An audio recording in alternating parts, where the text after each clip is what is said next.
Well, Iran has been very clear in stating that it controls the Strait of Hormuz, and that means not just that they're physically present, but that they get to determine who does and does not get to come through the strait in either direction. And what they've shown is that they still have, despite the President of the United States repeatedly saying that the Navy of Iran has been wiped out, they still have the military capability to attack vessels that are subverting that principle that the Iranians are in control.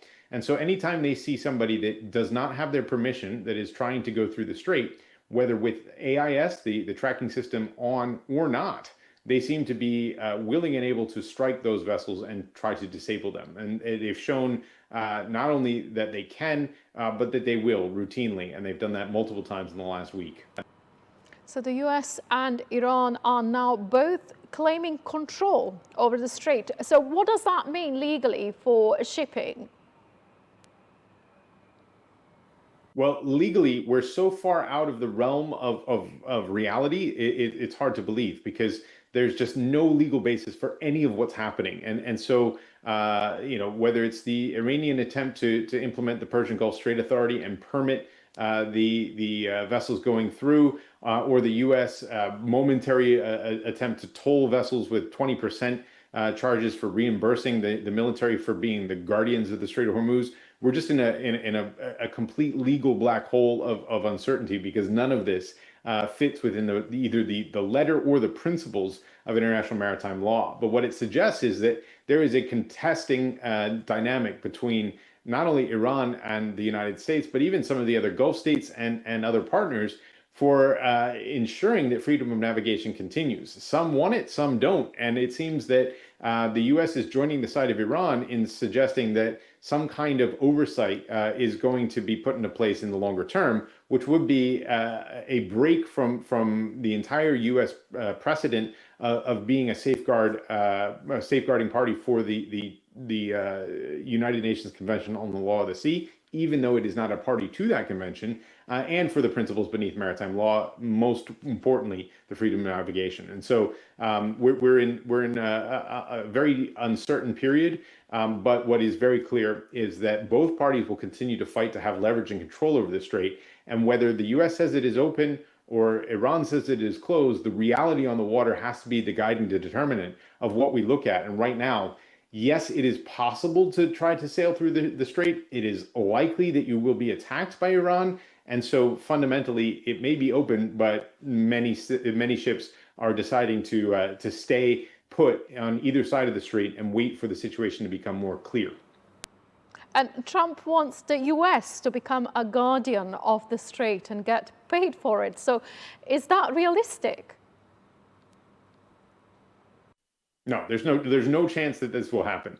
The United States, first of all, has shown an inability to be that guardian. We had Operation Prosperity Guardian, a combined maritime force-led operation in the Red Sea from late 2023 through 2024 and 2025 that has not yet managed to achieve the strategic objective of allowing for the Strait of the Bab el-Mandeb Strait and the Southern Red Sea to be comfortable enough in terms of its security picture to allow for maritime commerce to return there.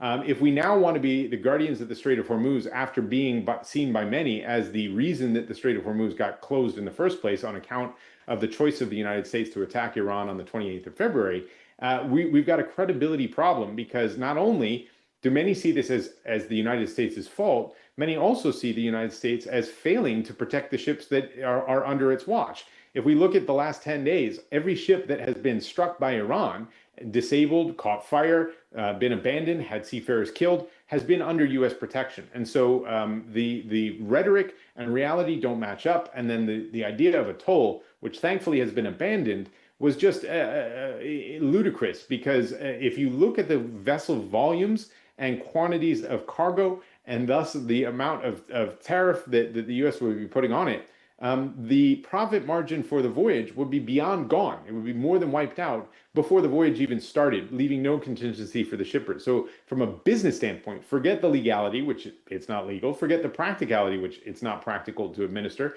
There is no way any business would be willing to run their operations at a loss just to have U.S. protection, which seems not to be all that consistent. So it was a non-starter. So if Iran opens a second front at Bab el-Mandeb, can the shipping industry actually absorb two contested checkpoints at once? No, the shipping industry is running on a very thin margin of error.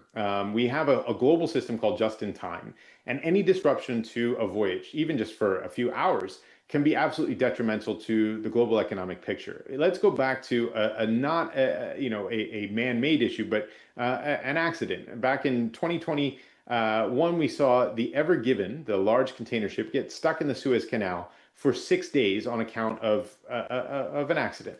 And that 6 days in one choke point with one vessel cost the global shipping industry $416 million per hour. That's a huge amount of loss. Now, what we're looking at is one of the most important waterways for the global energy supply, roughly 20% of it flowing through there, is now effectively closed.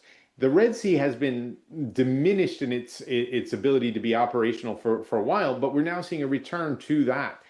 If the Houthis in Iran and potentially even piracy elements out of the Horn of Africa all conspire to close that as well, what we're looking at is too much strategic shock for the shipping industry that does not have, by virtue of the global trade system we have, a huge amount of resiliency built into it. That agility has been stretched to the max, and we are going to be unable to maintain the lower prices of shipping that have allowed for the economy not to experience some of the catastrophic harm that many would have predicted because of the ability to absorb it. There's nothing left to absorb, and so it would be highly problematic for all of us. Thank you, Mr. Ralby.